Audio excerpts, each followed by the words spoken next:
huge chaos in Trump administration. Right now, they have absolutely no clue how to handle this situation. Donald Trump is just freaking out. He's showing a lot of anger, throwing tantrums.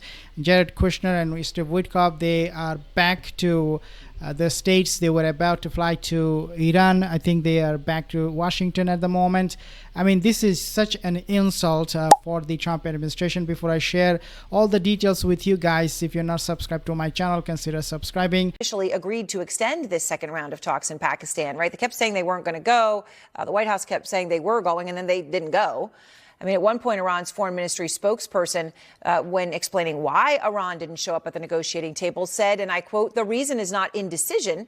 It is because of contradictory messages, contradictory behaviors, and unacceptable actions by the American side." Now, we do know amidst all of this that the Vice President, J.D. Vance, was ready to go to Pakistan this morning. That was the plan. They were very clear about that. He then, though, was rushing into the White House for meetings. And Trump's diplomatic team, Steve Witkoff and Jared Kushner, Kushner, of course, is not even an appointed government employee, were also supposed to be headed to Islamabad, but then they rerouted to Washington at the last moment. The high-level U.S. delegation looking much more ready to get in a plane and get a deal done than the Iranians. They were ready to go. That is clear. But the situation tonight... It really makes me think, what kind of a moronic administration Trump is running? Like, you need to talk to Iran first before you make any plan. Well, they were about to go to Pakistan and then they aborted the flight. Like, what? Why would they even have to do that?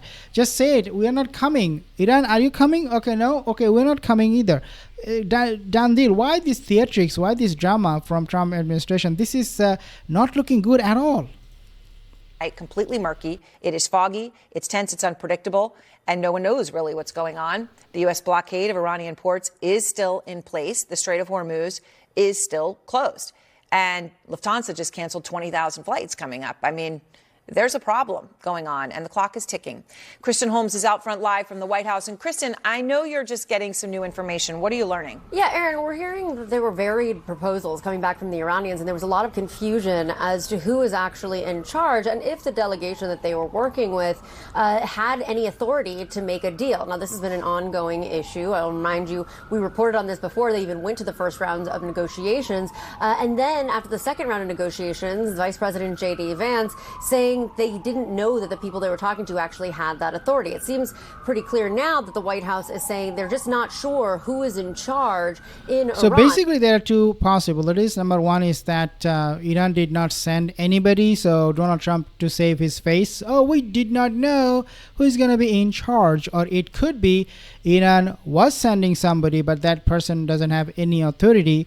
So Donald Trump is like, why should we talk to you? So it could be that they did not show up and Trump tried to cover his face, save his face, or that they did show up with a bunch of like low-level government employees, and Vance was like, "I'm the vice president, so you better bring your top, brass from the government." But here's the really big question. What exactly is going to happen now? This is an indefinite ceasefire and an indefinite blockade on the Strait of Hormuz. A reminder that the Iranians weren't even going to come to a second round of negotiations unless President Trump lifted the blockade on the Strait of Hormuz.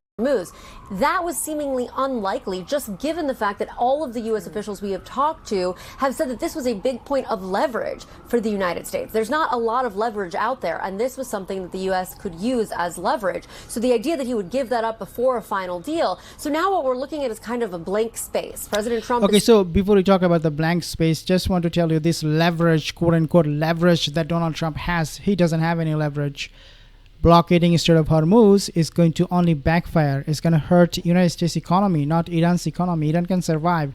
They are prepared for this. They have their Chinese oil tankers coming in, Russian oil tankers coming in, but and even their own oil tankers. They're coming in, going out, right in front of the nose of United States Navy in the Strait of Hormuz, from Kharg Island to outside of Kharg Island. They can navigate, they can go wherever they want, but it's only going to hurt United States economy. The oil price is going up. How long he can afford this blockade? This is, to me, it doesn't look like he has any plan.